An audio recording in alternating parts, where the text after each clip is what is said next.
지난 9일 검찰은 헌정사상 유례없는 야당 당사 및 국회 본청 동시 압수수색을 자행했습니다. 이에 검찰 독재 정치탄압대책위원회는 검찰이 압수수색 근거로 제시한 영장을 정밀히 분석했고 그 결과 엉터리로 조작된 영장이라는 결론을 내렸습니다. 오늘 그 결론을 뒷받침할 결정적 물증을 제시하고자 합니다.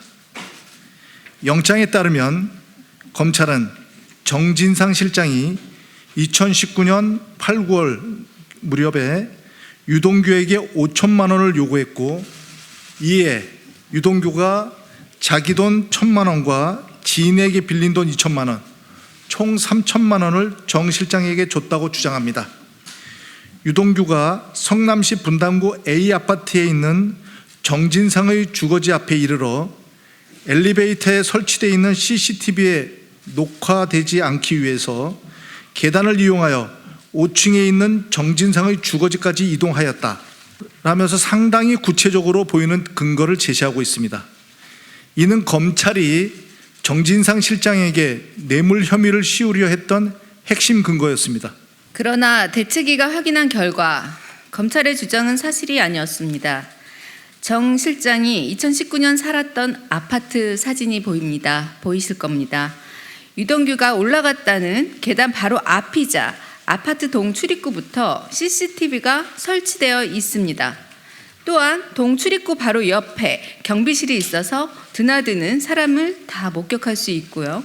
계단을 이용할 경우 2층부터 자동등이 켜져서 계단 이용 시 동선이 외부에서 더 잘 보입니다.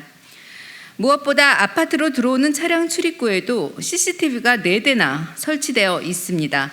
어디를 어떻게 들어오든 CCTV에 사각지대가 없는 구조입니다. 경비실 직원들에 따르면 2019년 이전부터 설치되어 있던 CCTV들입니다.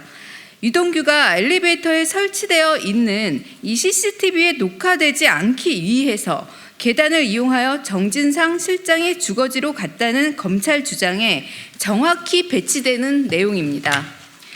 검찰처럼 특정인의 진술에 의존한 것이 아니라 눈으로 직접 보고 확인할 수 있는 물증들입니다.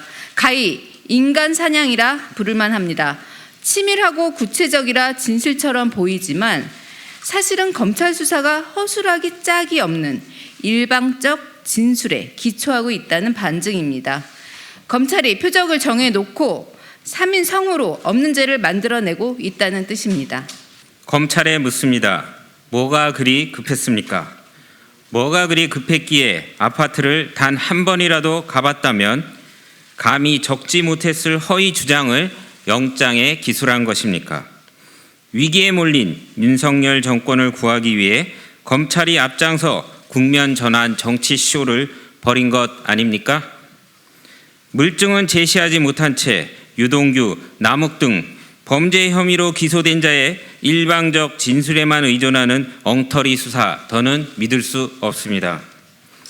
수사를 지휘하고 있는 송경호 서울중앙지검장, 고영곤 제4차장 검사부터 수사를 담당하고 있는 어미준 반부패수사 1부장, 정일권 부부장까지 검찰은 이런 허위 주장을 버젓이 영장에 적시한 이유에 대해 국민 앞에 낱낱이 해명하고 사과하시기 바랍니다. 대책위는 앞으로 검찰의 허위 주장을 하나하나 국민 앞에 밝히겠습니다. 거짓은 결코 진실을 이길 수 없다는 믿음 아래 검찰 수사가 얼마나 편향됐고 부실투성이인지 낱낱이 밝히겠습니다. 국민 여러분께서도 이 사건의 실체가 과연 무엇인지 끝까지 함께 지켜봐 주십시오. 네, 이것으로 마치겠습니다마는 한 말씀만 덧붙이겠습니다.